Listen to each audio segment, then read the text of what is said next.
All right, let's look at surface area for pyramids.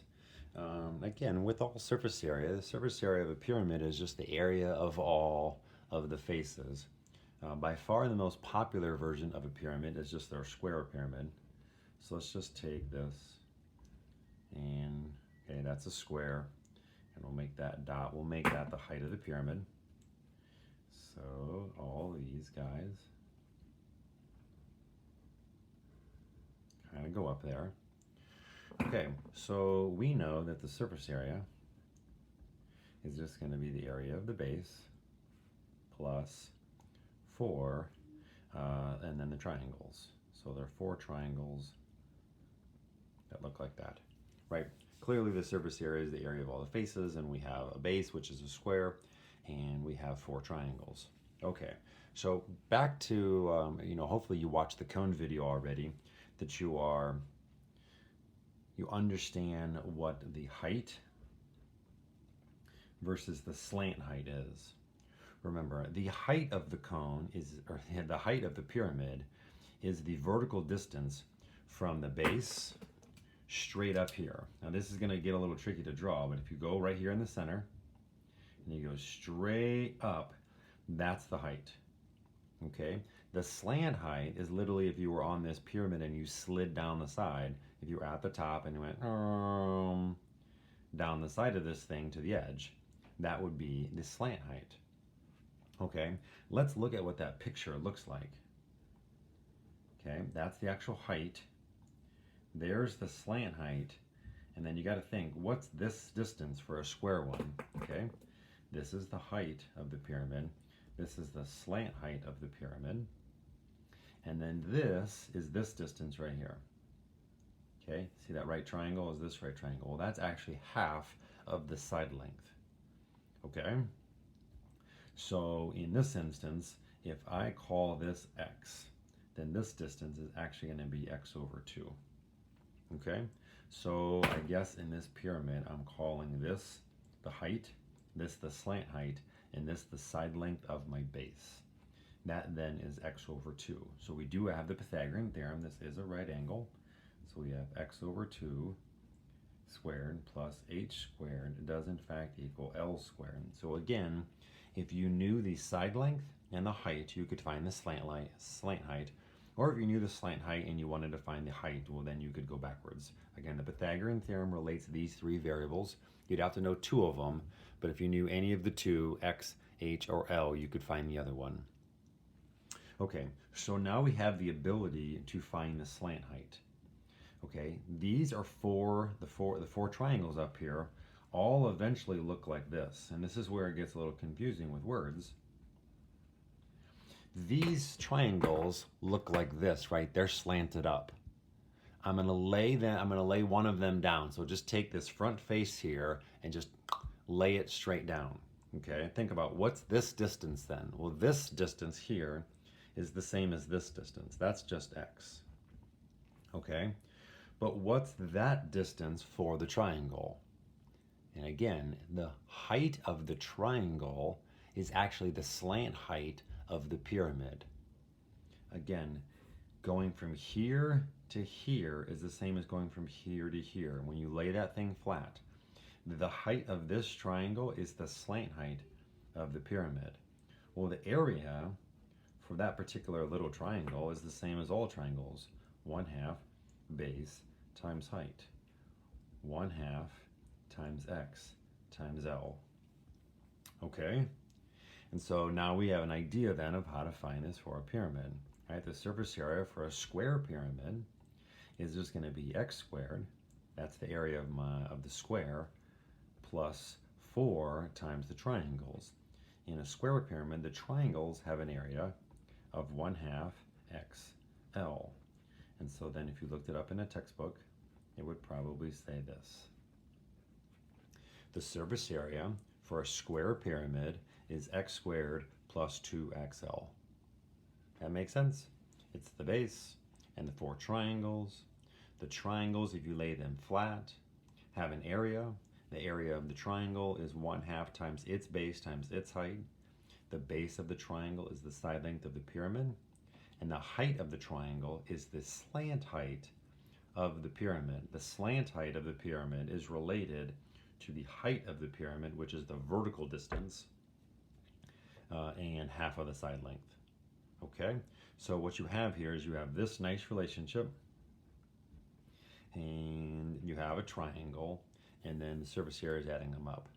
Okay, 9 times out of 10, when they ask you to do pyramids, they're probably going to ask you to do a square pyramid, which means we're talking about,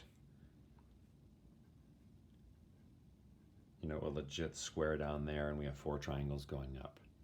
Okay, I want to just talk you through the idea of what if it wasn't a square pyramid? What if it was like a hexagonal pyramid? And the same idea would hold true. Okay, I'll draw this the best I can.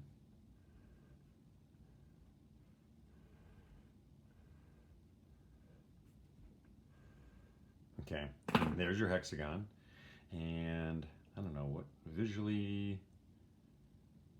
Let's just maybe put it right there. We'll see how this works.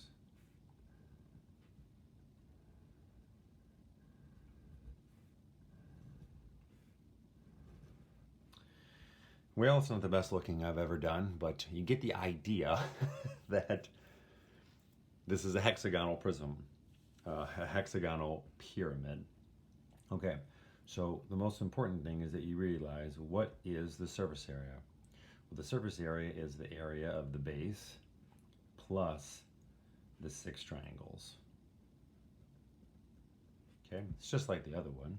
Now, what is the area of the base? Well, the base is a hexagon, so you'd have to come over here and you'd have to then do the calculations. But again, that's exactly what we did last unit.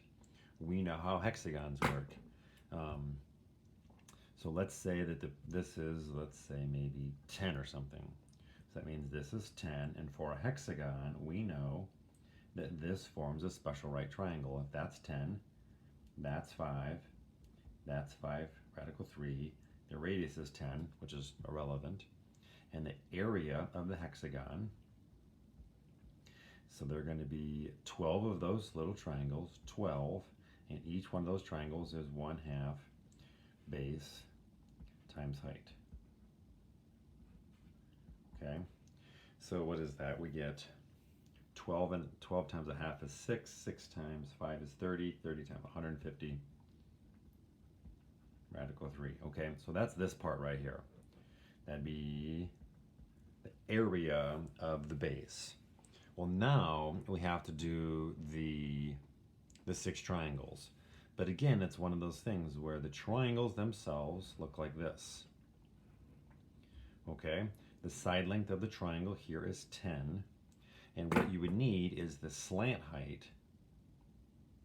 of your pyramid. Let's say the slant height, oh, I probably can't even make that up, right? Because what I just decided is that this distance, oh no, I think I can make that up.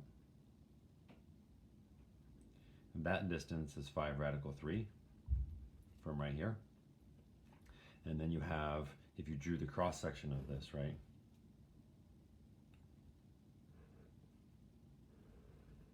This is the height, this is the slant height, and then the apothem of this is going to the center. All right, so if I gave you the height, you could find the slant height. If I gave the slant height, you could find the height, whatever. Let's say that the slant height was 20, something like that. Okay, so if the slant height was 20, then the area of this triangle is easy, right? It's just 1/2 base times height, okay? And that's just 100. And so you have 6 of those.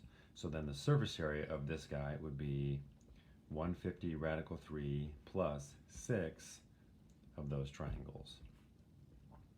And so then you would have this as your exact answer for surface area. Okay? Hopefully you understand that as the pyramids, again, it can be a hexagonal prism, an octagon-based pyramid, whatever. It is just the area of all the faces, and the faces at the bottom is just a regular polygon, which we know how to do.